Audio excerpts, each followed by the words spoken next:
Sage 100 ERP has a Return Merchandise Authorization module designed to enter, track, and process customer returns. Through a single processing point in Sage 100 ERP, you can record and track returns, establish return instructions, process replacement orders, cross-ship items, and process returns to vendors, inventory, or to scrap. In this tutorial, we'll walk through the processing of a return and also show how easy it is to generate a replacement order. So now let's jump right in and get started. Let's suppose that one of our customers has reported that they received an item that was damaged in shipping and they've requested that a replacement be sent. So with that as our scenario, let's begin the RMA process by going to the menu tree and select Return Merchandise Authorization, Main, RMA Entry. We'll begin by clicking the number icon to assign the next RMA number. Note that the RMA date will default to the current system date. Next, we'll select the customer, and using the lookup, we'll choose American Business Futures. Moving to RMA status, here you'll find three options. New is automatically assigned when an RMA is first created. Once the customer RMA is printed, the status automatically changes to Open, and Hold is manually selected, typically while approvals or credit checking is in process. We'll leave the status set to New. Note that additional statuses are automatically assigned as the RMA is received and processed through the system using Generate Transactions. However, we won't be demonstrating these additional statuses in this tutorial. Expire date is automatically calculated based on the entry you make in RMA options for the number of days before RMA expires. This can be changed as needed and we'll accept the default. In the Return Via field, we'll select the shipping method that our customer will be using to return the item. For our demo, we'll select U.S. Postal Service. Return to is set to our default return address, which is 0000. If you have multiple warehouses, you can select the applicable location where the return is to be received. Let's open the lookup and change this to our Building B, Dock 100 warehouse location. You can click the Return Address button to view the details of this return location. Moving on, note that the Customer Shipped to, Confirmed to, Comment, Email, and Fax number fields default from Customer Maintenance. Now we'll select the actions to perform for this return. By selecting Inspect on Receipt, the system will print a message on the RMA receiver document that directs the receiving dock to inspect the item being returned. Moving to Cross-Ship, we'll select it to note that we'll be processing a replacement shipment prior to receiving the return. By enabling this, it will automatically fill in as the customer action for each of the items selected for return when we go to the Lines tab.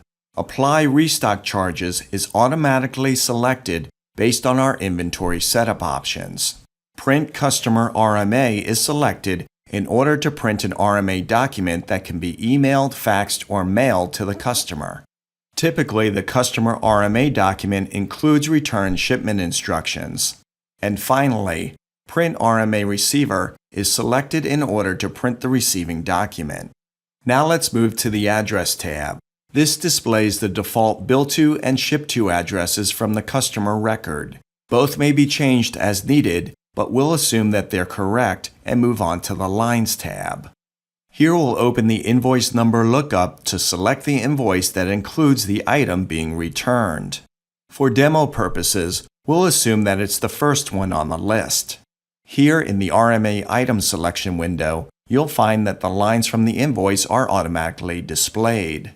We can either click the green check to return all items on the invoice, or we can highlight a single item for return.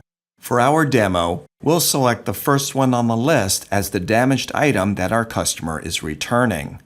Once highlighted, we have several options to choose from. Starting with Customer Action, we have 4 choices. None if no action is required. Credit if a credit memo should be issued. Replacement if the product will be replaced. and repair if the product will be repaired and returned. We'll select replacement. Moving to item action, here we'll identify what should be done with the item when it's received, and we have 4 options. Stock, typically if the wrong part was shipped or the customer changed their mind. Scrap, if the item is not usable but must be accounted for. Repair, if we will send the item to repair either in-house or to a vendor, and none if no action is required. We'll select repair. Next we have vendor action, and here we have 3 choices. Credit if we will request a credit from the vendor to our account. Replacement if the item will be replaced by the vendor, and none if no action is required by our vendor. We'll select none since we won't be demonstrating vendor credits or product returns back to the vendor. Moving to return reason, let's open the lookup to view the list of return codes. Return codes are a setup option on the RMA setup menu, and they can be tailored to meet your company's specific needs. You may recall that our demo scenario involves the return of a damaged item, so we'll select damaged. Cross-ship is automatically enabled based on the selections we made on the header and may be deselected if desired. Moving to credit freight, select this if you're going to credit the shipping from the original invoice when a credit memo is created for the return. For our demo, we'll leave this unchecked, and now we'll click OK. Notice that the line displays the invoice number, item code, and our selections for return reason, customer action, and item action. The unit of measure, warehouse for the return, and unit price have also defaulted in. Now let's click in the return quantity field and enter a return quantity of 1. You may recall that earlier we selected cross-ship to send a replacement item before receiving the return, so we need to create an order for the replacement. To do this, we'll click the Express Sales Order button. This will create the sales order for the replacement item based on the information we entered in the RMA, and we'll click Yes to save the changes to the RMA. Now the system opens the order that the Express Sales Order created for the replacement item. You should review the order to verify the information and process it as you would a normal sales order. We'll do a quick review of the header information and then the information on the Lines tab. We'll assume that all is correct and click Accept to save the order, and we'll return to the RMA entry window. If we had more RMAs to enter, we could do so here. Now we're ready to print the customer RMA document, which we'll do by clicking the print icon. And for demo purposes, we'll choose Preview. And here's the customer's return authorization. Notice that the replacement item is listed below the return item. Let's close the window and click Yes to print the RMA receivers. And we'll again select Preview.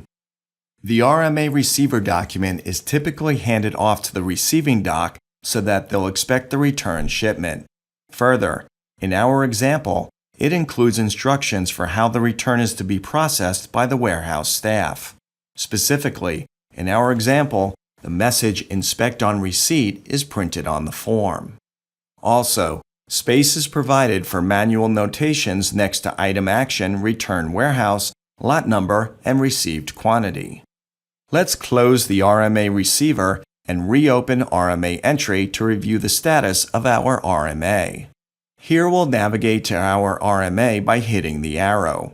Notice that the RMA status is now open, and the RMA will remain in the system until it has been received. And that completes our tutorial on the basics of RMA entry.